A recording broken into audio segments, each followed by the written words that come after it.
വന്നു. ഗുരുദേവനാണ് പല ക്ഷേത്രങ്ങളും സ്ഥാപിച്ചത്. പക്ഷേ കേരളത്തിലെ ബഹുഭൂരിപക്ഷം ക്ഷേത്രങ്ങൾ സ്ഥാപിച്ചത് നായന്മാരാണ്, നായർ സമുദായം. വൈക്കം ക്ഷേത്രം, ഏറ്റുമാനൂർ ക്ഷേത്രം, ഇതെല്ലാം നായർ സമുദായത്തിന്റെ സമ്പത്താണ്.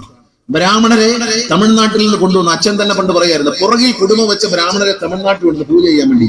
ഇവര് കുറച്ചു ദിവസം കഴിഞ്ഞ വല്ല പൂച്ചയെ പിടിച്ചുകൊണ്ടിരുന്ന തിരിച്ചു വന്നിടത്തോട്ട് പോയി. അങ്ങനെ ബലാത്കാരമായിട്ട് അവരെ പിടിച്ചുകൊണ്ടുവന്ന് പരശുരാമൻ പുറകിലത്തെ കുടുംബം മുറിച്ചു കളഞ്ഞ് മുമ്പിൽ കുടുംബം വെച്ചു കൊടുത്തെന്നാ പറഞ്ഞത്. ഈ മുമ്പിൽ കുടുംബം വെച്ചാൽ അവിടെ കയറ്റൂല, കാരണം ഇവിടെ കുടുംബം വെച്ചേക്കുന്നവന് അവിടെ കയറ്റില്ല. അങ്ങനെയാണ് നമ്പൂതിരിമാർ വന്നു. അവർക്ക് ക്ഷേത്രങ്ങളെ ചുമതല മതി.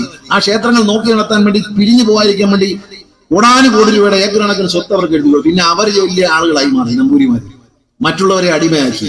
ഇതാണ് ചരിത്രം, ഇതാണ് ചരിത്രം. അവിടെ നായർ സമുദായമാണ് ഈ ക്ഷേത്രങ്ങൾക്കെല്ലാം പണം മുടക്കിയതും. കേരളത്തിലെ ക്ഷേത്രങ്ങൾ ഇപ്പം തലശ്ശേരിയിലെ ജഗന്നാഥ ക്ഷേത്രം ശ്രീനാരായണ ഗുരുദേവൻ പ്രതിഷ്ഠിച്ചതാണ്. അത് ശ്രീനാരായണ ഗുരുദേവൻ വന്നതിന് ശേഷമാണ് ഈഴവ സമുദായത്തിൽ നിന്ന് ക്ഷേത്രങ്ങൾ പ്രതിഷ്ഠിക്കാൻ തന്നെ ഗുരുദേവനാണ്.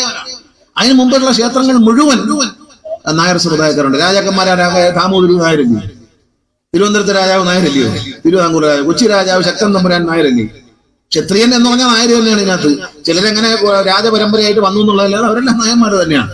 ഈ കേരളത്തിലെ തിരുവിതാംകൂറിലെ സൈന്യം, ഡിലനായിയെ പിടിച്ചു കെട്ടിക്കൊണ്ടുവന്ന സൈന്യം നായർ സമുദായം, നായർ പട്ടാളമാണ്. സൈനികനായ നാവികനായിരുന്ന ഡിലനായിയെ പിടിച്ചു കെട്ടി രാജാവിന്റെ അടുത്ത് കൊണ്ടുവരുന്നത്. ഡച്ചുകാരുമായി ആദ്യം ഇന്ത്യയിൽ യുദ്ധം ചെയ്യുന്നത് നായർ പടയാളികളാണ്.